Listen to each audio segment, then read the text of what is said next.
प्यारे विद्यार्थियों, आज हम बात कर रहे हैं 904 जो आपका पेपर हुआ है इसके सेट की। सेट ए हो, बी हो, सी हो या डी हो, आप सारे सेट्स के आंसर यहाँ पर देख सकते हैं, क्योंकि क्वेश्चंस केवल ऊपर नीचे होते हैं। आपके क्वेश्चंस जो हैं, नंबर जो क्रमांक है वही चेंज होगा, बाकी सेट आपका सेम ही रहता है, सारे क्वेश्चन सेम रहते हैं, बस नंबर ऊपर नीचे होते हैं। तो आप यहाँ पे अपने आंसर्स को मिला लीजिए। तो चलिए स्टार्ट करते हैं। पहला जो क्वेश्चन है उसकी बात करें, एमसीक्यू का क्वेश्चन आया हुआ है और अधिकतर क्वेश्चंस तो हमने कर रखे हैं। ठीक है, अगर आपने ध्यान दिया होगा, वीडियो को अच्छे तरीके से देखा होगा, समझा होगा, पूरे पैराग्राफ को पढ़ा होगा, तो बीच बीच में हर चीज़ बताई गई है आपको। यहाँ पे पूछा गया सरकार ने सर्व शिक्षा अभियान को कब मंजूरी दी। तो सरकार ने सर्व शिक्षा अभियान को मंजूरी दी थी सन 2000 में। तो यहाँ पे बी वाला ऑप्शन जो है आपका करेक्ट हो जाता है। नेक्स्ट क्वेश्चन है, विश्वविद्यालय शिक्षा आयोग का गठन कब किया गया था। अब यहाँ पे एग्जामिनर ने आपको थोड़ा सा घुमाया है, ये भी आपको घुमा दिया गया है, बस कुछ नहीं। विश्वविद्यालय शिक्षा आयोग का नाम जो है राधा कृष्ण आयोग भी है, इसका नाम राधा कृष्ण आयोग भी है। ठीक है ना, तो इसने यही पूछा राधा कृष्ण आयोग का गठन कब किया गया था। तो ये किया गया था सन 1948 में। तो यहाँ पर जो है आपका 100 ऑप्शन करेक्ट हो जाएगा। ठीक है, यहाँ पे 2 ऑप्शन करेक्ट होगा, यहाँ पे 100 ऑप्शन करेक्ट होगा। नेक्स्ट जो थर्ड क्वेश्चन है, केंद्रीय विद्यालयों की स्थापना सेंट्रल स्कूल के नाम से कब की गई थी, या कब नाम से की गई, कौन से सन में की गई, ये पूछ रहा है ये। तो केंद्रीय विद्यालयों की स्थापना तो 1963 में हो गई थी, लेकिन सेंट्रल स्कूल के नाम से 1965 में इसको स्टैब्लिश किया गया था। तो यहाँ पे भी आपका 100 ऑप्शन करेक्ट हो जाएगा। केंद्रीय विद्यालय की स्थापना तो कितने बजे कितने समय में हो गई थी, 1963 में। प्रस्ताव कब पारित किया गया था, 1962 में। ठीक है, 62 में तो प्रस्तावित किया गया था, 63 में उसको जो है स्वीकार कर लिया गया। और जब ये केंद्रीय विद्यालयों की स्थापना हुई तो सेंट्रल स्कूल के नाम से तो वो 1965 में उसको कर दिया गया। इसके बाद जो नेक्स्ट क्वेश्चन है, एक प्रभावी स्कूल वह है जिसमें वास्तविक औसत अनुमानित औसत उपलब्ध से या उपलब्धि से अधिक है। यहाँ पे आपका स्टेटमेंट दिया गया है, ये कथन किसका है। एक प्रभावी स्कूल वह है जिसमें वास्तविक औसत अनुमानित औसत उपलब्धि से अधिक है। वास्तविक औसत क्या है, जो हमने अनुमान लगाया है उससे अधिक है। ये स्टेटमेंट किसका है, तो ये है सलगैनिक का। ठीक है, यहाँ पे ए ऑप्शन जो है करेक्ट हो जाएगा। नेक्स्ट जो क्वेश्चन है उसकी बात करते हैं, सर्वेक्षण पृष्ठपोषण पद्धति का जनक किसे माना जाता है, यानी कि फीडबैक जो होती है ना पद्धति, उसका जनक किसको माना गया है, तो एफ मन को माना गया है। ए ऑप्शन यहाँ पे भी करेक्ट हो जाता है। ये 2021 का क्वेश्चन उठाया गया आपसे, मैंने बताया था कि आप पिछले साल के क्वेश्चन पेपर जरूर पढ़ के जाया करो, उसमें से क्वेश्चंस आ जाते हैं कभी कभी। ठीक है, तो आप ये मैच कर लोगे आंसर्स को। आगे बढ़ते हैं नेक्स्ट क्वेश्चन की तरफ। आपका फिलअप्स की बात करें जिसमें ऑप्शंस अवेलेबल हैं आपके।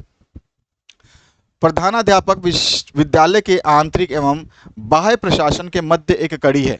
यह कथन किसका है, तो यह कथन जो है ये है एस एन मुखर्जी का। किसका कथन है ये, एस एन मुखर्जी का। तो ये हमारा आंसर हो जाएगा एस एन मुखर्जी। ठीक है, एस एन मुखर्जी का ये कथन है। नेक्स्ट जो क्वेश्चन है उसकी बात करते हैं, कस्तूरबा गांधी बालिका विद्यालय योजना की शुरुआत केंद्र सरकार ने खालिस्तान में की। तो कस्तूरबा गांधी बालिका विद्यालय योजना की शुरुआत केंद्र सरकार ने 2004 में कर दी थी। तो यहाँ पे 2004 जो है ये इसका ऑप्शन हो जाता। नेक्स्ट जो क्वेश्चन है उसकी बात करते हैं, यहाँ पूछा गया डेलर्स कमीशन ने शिक्षा के खालिस्तान स्तंभ बताए। ये डेलर्स कमीशन के शिक्षा के स्तंभ जो है मैंने फर्स्ट ईयर में अभी अभी कराया था, लास्ट वीडियो जो अपलोड किया था तो उसमें इसको करवा दिया था मैंने। तो उन्होंने जो है 4 इसके स्तंभ बताए हैं। और 4 स्तंभ कौन कौन से हैं, तो वो 4 स्तंभ जो हैं वो हैं आपका जानने के लिए सीखना, करने के लिए सीखना, होने के लिए सीखना और साथ रहने के लिए सीखना। इसके बाद जो नेक्स्ट क्वेश्चन है, हरग्रीव्स ने विद्यालय संस्कृति के खालिस्तान प्रकार बताए हैं। तो हरग्रीव्स ने विद्यालय संस्कृति के 4 प्रकार बताए हैं। तो यहाँ पे भी 4 ही ऑप्शन आना था आपका, तो ये 4 ऑप्शन आपका करेक्ट हो जाता, जिसमें आपका व्यक्तिवाद है, सहयोग है और कल्पित सामूहिकता और विभाजन। 4 हो गए आपके। इस तरह से नेक्स्ट जो क्वेश्चन है, भारतीय संविधान के खालिस्तान में समान कार्य के लिए समान वेतन की बात की गई है। तो भारतीय संविधान के अनुच्छेद 14 में समान कार्य के लिए समान वेतन की बात की गई है। तो अनुच्छेद 14 जो है इसका राइट आंसर हो जाएगा। अनुच्छेद 17 तो आपका छुआछूत से रिलेटेड है। इसके बाद जो नेक्स्ट क्वेश्चन है उसकी बात करते हैं। यहां पूछा गया आपसे, राष्ट्रीय शैक्षिक अनुसंधान एवं प्रशिक्षण परिषद का गठन कब किया गया था। ये क्वेश्चन हमने कर लिया है, आपको अच्छी तरह से पता है कि इसका जो गठन किया गया था सन 1961 में किया गया था, 1961 में जो है इसका गठन कर दिया गया था। तो यहाँ पर जो है आपका 1961 जो है इसका आंसर हो जाएगा। इसको हमने डिस्कस भी किया है आपके पेपर में, जो मैंने आपको करवाए हैं इंपॉर्टेंट क्वेश्चंस की सीरीज, उसमें आपने डिस्कस किया है। और किसी कार्यक्रम तथा क्रियाओं को संचालित करने से पूर्व उन्हें क्या करना आवश्यक है, तो उन्हें नियोजित करना आवश्यक है, यानी कि उसका नियोजन करना आवश्यक है। नियोजन यानी कि प्लानिंग होता है, तो उसकी प्लानिंग करना आवश्यक है। ठीक है, नेक्स्ट जो क्वेश्चन उसकी बात करते हैं, शिक्षा का अधिकार कानून संसद में कब पारित किया गया था? तो शिक्षा का अधिकार कानून जो है संसद में 2009 में पारित किया गया था, 2009। नेक्स्ट जो क्वेश्चन है उसकी बात करते हैं, शिक्षा के लिए हमें पूर्व प्राप्त अनुभव का प्रयोग अपने कार्य को करने के लिए करना चाहिए। यह कथन किसका है? तो यह कथन जो है रायबन का है, रायबन का है। और ये कथन कहाँ से लिया गया है? तो ये आपकी पाठ योजना का कथन है। ठीक है ना, पाठ योजना चैप्टर है ना, वहां से लिया गया है। तो रायबन जो है इसका आंसर हो जाएगा। नेक्स्ट जो क्वेश्चन है उसकी बात करते हैं, इसमें पांचवा है, केंद्र सरकार द्वारा मिड डे मील योजना कब शुरू की गई थी? तो ये भी मैंने आपको क्वेश्चन करवाया है, 1995 में जो है इन्होंने शुरू कर दिया था मिड डे मील योजना। इससे बहुत पहले जो है ये मिड डे मील योजना आपके साउथ इंडियन जो सिटीज़ हैं, साउथ के जो आपके स्टेट्स हैं, वहाँ पर जो है इनको लागू किया गया था। बाद में केंद्र सरकार ने इसको पूरे भारत में लागू कर दिया था 1995 में। अब आगे के क्वेश्चंस इजी हैं, अच्छे हैं क्वेश्चंस, और जो जो बताए हैं वो आप अगर पढ़ के गए हैं तो आपने कर दिया होगा। सर्व शिक्षा अभियान के 2 उद्देश्य मैंने बताया था। इसमें 6 से 14 वर्ष के जो आयु के वर्ग के बच्चे हैं उनको समुचित शिक्षा की व्यवस्था की गई है। साथ ही साथ जो है और भी बच्चों का जो है इसमें ध्यान रखा गया है। और सर्व शिक्षा अभियान के बहुत सारे उद्देश्य जिनकी हम बात कर चुके हैं, तो इसको आपने कर दिया होगा। जिला शिक्षा एवं प्रशिक्षण संस्थान के 2 कार्य आपको लिखना है। ये भी मैंने बताया था, district institute of education and training के क्या कार्य होते हैं। व्यवसाय से आप क्या समझते हैं, स्पष्ट कीजिए। व्यवसाय तो आप आसानी से बता सकते हैं भाई, प्रोफेशन क्या होता है आपका। इसके बाद जो नेक्स्ट क्वेश्चन है, विद्यालय की प्रभावशीलता को प्रभावित करने वाले 2 कारक बताइए। क्वेश्चन हमने डिस्कस किया था, तो ये भी आपने कर दिया होगा। जो क्वेश्चंस बताए हैं वो सारे आए हैं। समावेशी शिक्षा की 2 विशेषताएं बताइए, ये भी मैंने आपको बताया था, ये भी कर दिया होगा आपने। नेक्स्ट जो क्वेश्चन है यहाँ पे बात करते हैं, शिक्षक नेतृत्व से आप क्या समझते हैं, स्पष्ट कीजिए। ये भी क्वेश्चन हम डिस्कस कर चुके हैं। इसके बाद जो नेक्स्ट है, अवरोध से आप क्या समझते हैं। अवरोधन के प्रमुख 3 कारणों का उल्लेख कीजिए। अवरोधन के बारे में भी हमने डिस्कस किया है। नेक्स्ट जो क्वेश्चन इसी में और पार्ट है, अपव्यय क्या है, अपव्यय के 3 प्रमुख कारणों का उल्लेख कीजिए। ये क्वेश्चन थोड़ा सा डिफरेंट दे दिया आपको। विद्यालय प्रबंध के प्रमुख 3 उद्देश्य क्या है, ये मैंने बता दिया था आपको। तो सारे के सारे क्वेश्चंस आपने अच्छे से किए होंगे जहां तक मैंने आपको पढ़ाया है। प्रबंध एवं संगठन के बीच 3 अंतर आप बता सकते थे, ये आपके ऊपर डिपेंड था। संप्रेषण से आप क्या समझते हैं, संप्रेषण की विशेषताओं का वर्णन कीजिए या विशेषताएं लिखिए।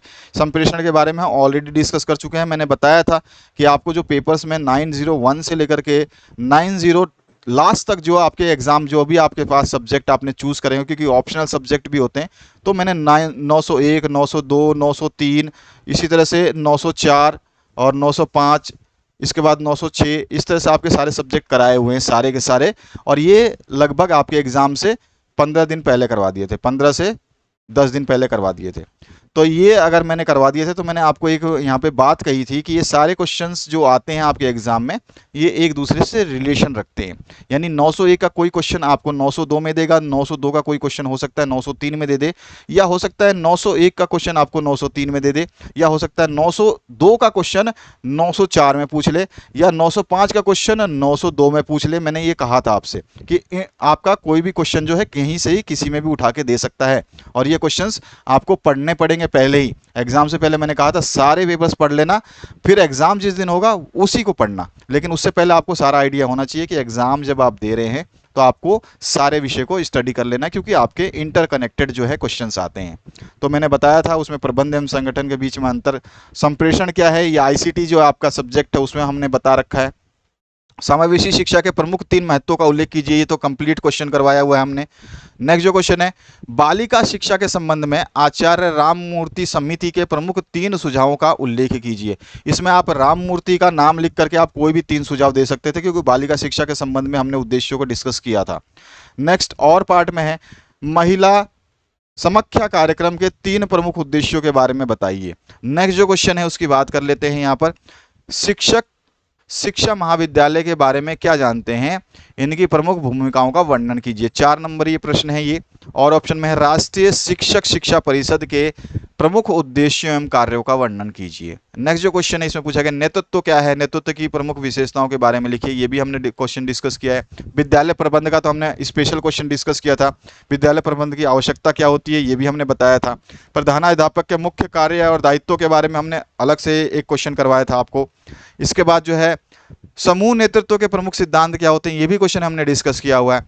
शिक्षक शिक्षा से क्या अभिप्राय है, शिक्षक शिक्षा के प्रमुख उद्देश्यों को लिखिए।